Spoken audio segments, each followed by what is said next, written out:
laban. Suriin mo, makinig ka sa saksi ni Jehovah, makinig ka sa Katoliko, makinig ka sa Protestante.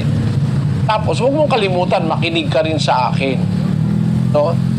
Utos ng Diyos yun. Sa unang Juan 4:1, sabi ganito, Mga minamahal, huwag kayong magsipaniwala sa bawat espiritu, kundi inyong subukin ang mga espiritu kung sila'y sa Diyos, sapagkat maraming nagsilitaw na mga bulaang propeta sa sanglibutan. ayun, sabi ng Biblia, huwag kayong maniniwala sa bawat espiritu. Huwag ka agad maniniwala. Subukin ninyo ang mga espiritu. Dahil maraming lumitaw na mga bulaang propeta sa sanlibutan. Lagay mo sa sibuhan. Mga hinigugma, dili ninyo pagtuhuan ang tanan nga espiritu. Kundi sulayan ninyo ang mga espiritu kung iaba kini sa Dios. Kay daghang bakakon nga mga manalagna nga nanungha sa kalibutan. Sabi ng Biblia, no? Maraming manluloko ngayon. Kaya bago ka maniwala, suriin mo muna. Try the spirits if they are of God. Utos yan, hindi lang ng isang apostol ang nagsulat. Basahin pa natin kay San Pablo sa 5:21 ng Tesalonica. Subukin ninyo ang lahat ng mga bagay.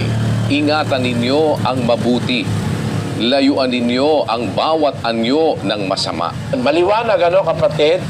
Subukin nyo lahat ng bagay para makita mo yung mabuti. Tapos, lalayo ka doon sa masama. Kaya, kapatid na Cora, napakagandang gawain yung makinig ka, pakinggan mo lahat pag ano-anuhin mo sa isip mo.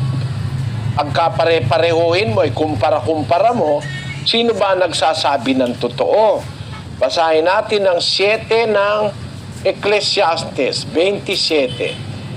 Narito, ito'y aking nasumpungan, sabi ng mangangaral, na iniaagapay ang isang bagay sa iba upang matagpuan ang kadahilanan. Iaagapay mo. Parang halimbawa, lalabang ka sa Miss Universe, kapatid na Cora, no? Itatabi ka nila sa ibang babae. Pagtatabi-tabihin kayo, titingnan ang mga ngiti nyo, titingnan yung mga pose nyo, titingnan yung mga sinusukatan pa nga, pati bewang, pati breast, pati yung abdomen, etc. Pinagkukumpa-kumpara kung sino talaga yung papasa sa standard ng judges.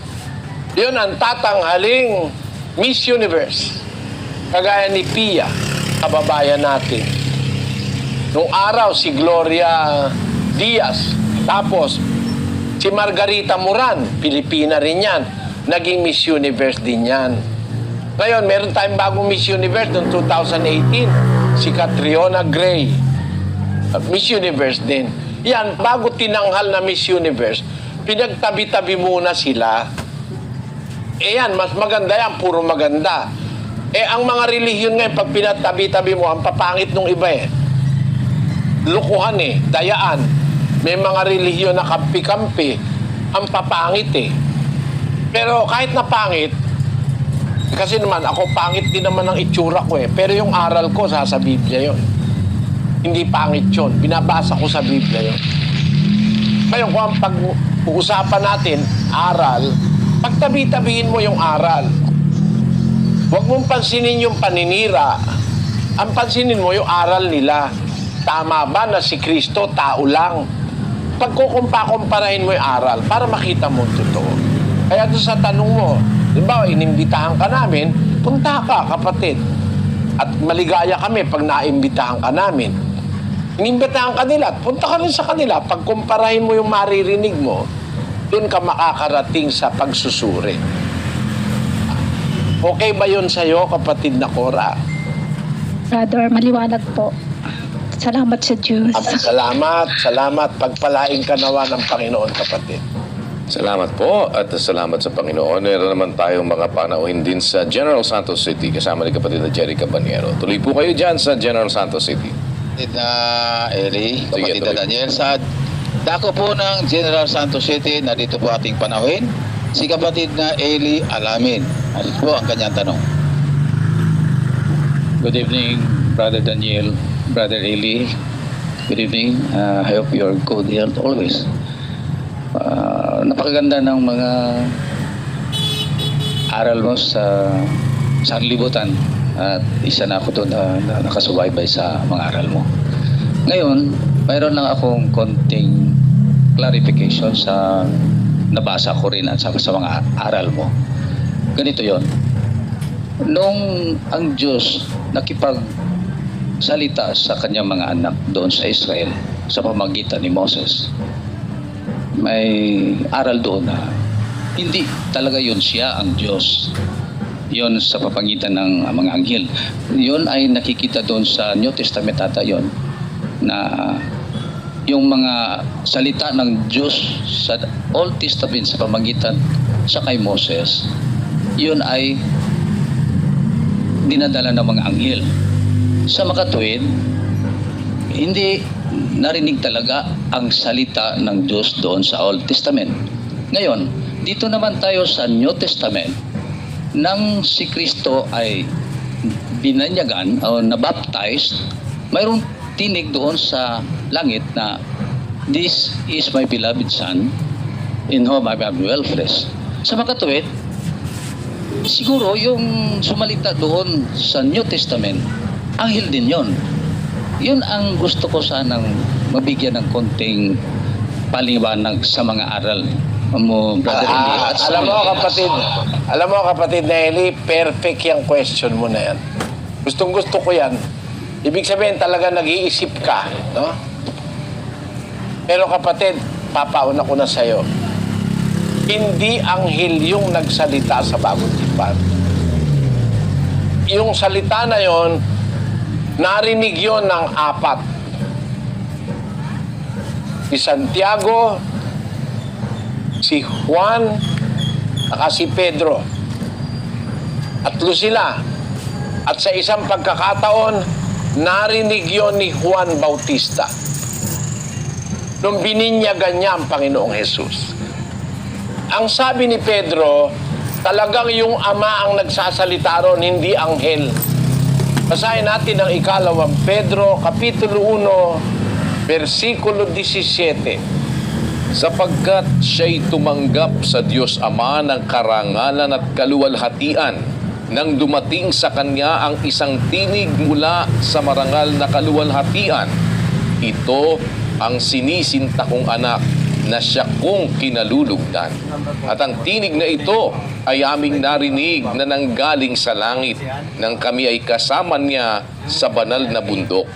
Maliwanag kapatid, ano? Basahin ko lang sa Cebuano para sa mga kapatid na Cebuano. Kay gidawat niya gikan sa Dios nga Amahan ang kadungganan ug himaya. Sa diha nga miabot kaniya ang usa ka tingog pinaagi sa halangdon nga himaya.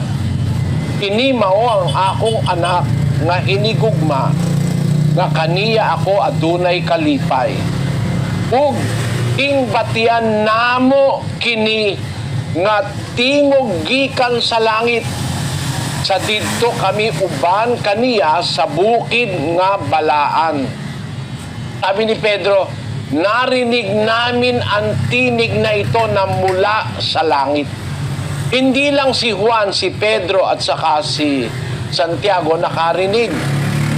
Kasi noong araw na tatlo sila ron narinig nila yun Pero bukod dun sa pangyayari na yon na tatlo sila, mabuti basahin muna natin yung Mateo 17, versikulo 1. At pagkaraan ng 6 na araw ay isinama ni Jesus si Pedro at si Santiago at si Juan na kapatid niya at sila'y dinalang bukod sa isang mataas na bundok. At nagbagong anyo siya sa harap nila at nagliwanag ang kanyang mukha na katulad ng araw at pumuting tulad sa ilaw ang kanyang mga damit. At narito, napakita sa kanila si Moises at si Elias na nakikipag-usap sa kanya. At sumagot si Pedro at sinabi kay Jesus, Panginoon, mabuti sa atin ang tayo'y dumito. Kung ibig mo, ay gagawa ako rito ng 3 tabernakulo. Isa ang sa iyo, at isa ang kay Moises, at isa ang kay Elias. Samantalang nagsasalita pa siya, narito ang isang maningning na alapaap ay lumilim sa kanila.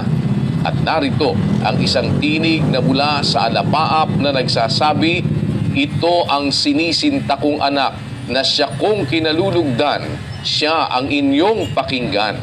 At nang marinig ito ng mga alagad, ay nangasubasub sila at lubhang nangatakot.